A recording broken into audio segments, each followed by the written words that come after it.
Hey guys, I want to talk a little bit today about people that have pre-diabetes.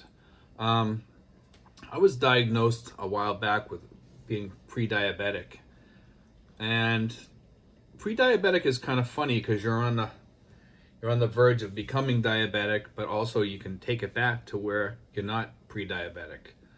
Okay, and a lot of people don't realize that you can fix this fairly easy in some cases. Um, and you should, because once you go over that 125 threshold where your fasting blood sugar is over 125, then you start having bigger issues. You start having the health issues. You also start having health issues even over 100 with your fasting blood sugar in some cases. With me, I've been lucky because I read an article a long time ago. If you went on this diet, it was 600 calories a day, and you couldn't have like many carbs. Okay, you couldn't have like sugary things. You couldn't have rice. Couldn't have things like that. Basically, anything that was white starches, potatoes. Stay away from like corn. You were basically to eat green vegetables and meat. Okay, and I did it. I did it for 12 weeks. I lost like about 15 to 20. I think it was 20 pounds I lost. It was very hard to do. The key is to eat bulky foods. Like I was eating lots of spinach, having spinach salads. I was definitely counting my calories. I was drinking a lot of water to stay full. Yeah, did I feel hungry? I felt hungry. I'm not going to lie to you. The first week, I probably had like a few headaches. I just took Tylenol or aspirin to just try to overcome the headaches. And then after that, I was okay. I felt a little weak, but it's all part of it. Just make sure you spread your meals throughout your day so you have a little bit of food on your stomach, and by little I mean very little. You can make salads with lemon, a little bit of oil, not much, because you're only at 600 calories, and you have to measure every single calorie. You cannot go over 700, means 600 calories. You can go to like 650, but I would try to stay 600 exactly. That's what I did, okay?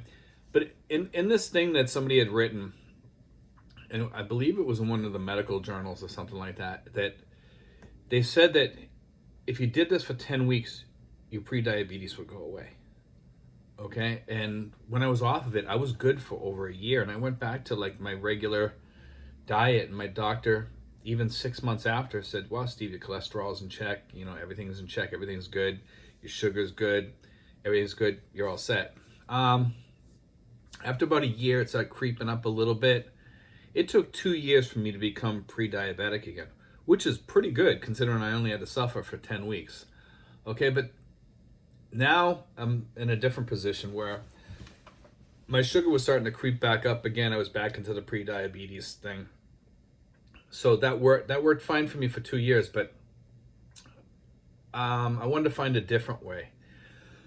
And I've been reading lately that some doctors are giving you metformin to control your prediabetes so you don't get too diabetic. Okay, now some people say it's risky because of side effects, and some people say there's side effects of metformin, but the metformin also brings in your cholesterol, your uric acid. It helps with a lot of different things. It has a lot of more pluses than minuses, I would say. I would say that there's not many side effects to that. But one of the things I noticed that when I was after I became pre-diabetic again, I was able to control it to a certain degree and bring it down like around the 105 mark, somewhere around there for me, okay? And whereas before my fasting was like around 118 or something like that, I noticed when I took cinnamon with chromium, okay? And vitamin D, and the other thing was I took Ambalaya, okay, that my sugar went down to the level of regular average Joe Blow without prediabetes, okay? So it helped me. It helped me substantially, and I was really, really happy about that, and I think you have to take the cinnamon a half hour before you eat. So if you're a person that snacks all day, it's not, this isn't for you. If you're a person that eats 3 meals a day and maybe has 1 or 2 snacks a day, make sure that those snacks aren't all sugary snacks. And then take this a half hour before you eat. Take the ampalaya, take vitamin D and the cinnamon with the chromium, or just cinnamon. Some people say take Ceylon cinnamon, and I'm a person that would tell you, I'm going to go the opposite route and tell you, no, I wouldn't take the Ceylon cinnamon, because some people with diabetes have a predisposition to having blood clots. Okay, and I had a blood clot years ago, and I didn't know I had a blood clot till later when they found like something on an x-ray, and then they told me about it. And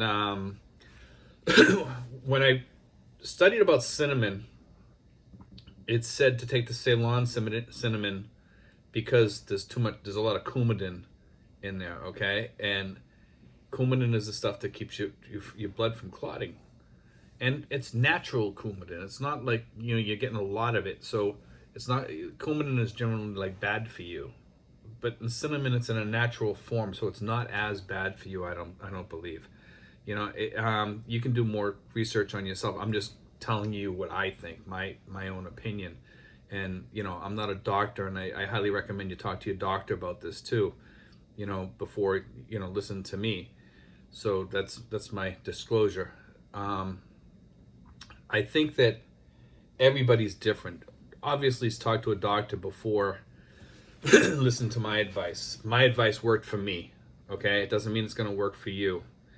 But, I mean, guys, my blood sugar's under control now. Now I decided, when I went into the doctors recently, my veterans doctor told me, she says, Steve, your blood sugar is starting to creep up again. And I was taking the cinnamon and stuff, but maybe as I age, it's gonna, and I didn't want to really up the cinnamon, because the cinnamon, I thought I was getting enough already, but it worked for quite a while. It kept it down, okay? So it's not gonna work forever. But what I did was, after seeing my veterans doctor, I went to see a regular doctor, and I asked them for metformin, because the doctor at the VA had told me that my cholesterol, good and bad, were both, needed a little work. She told me my uric acid was a little high, which metformin happens to take care of, okay? And also, she told me, about my sugar. So the metformin took care of all that. So you can get away with taking like 500 milligrams of metformin. Take it once a day. Take it in the morning, so as you eat throughout the day, it'll take care of that. You probably won't need it at the night too much, unless you find out that your sugar in the morning is still high. Then take it twice. Okay, so that's just something to think about, guys. But that's something that helped me. It might not help you, so make sure you talk to your doctor about this stuff.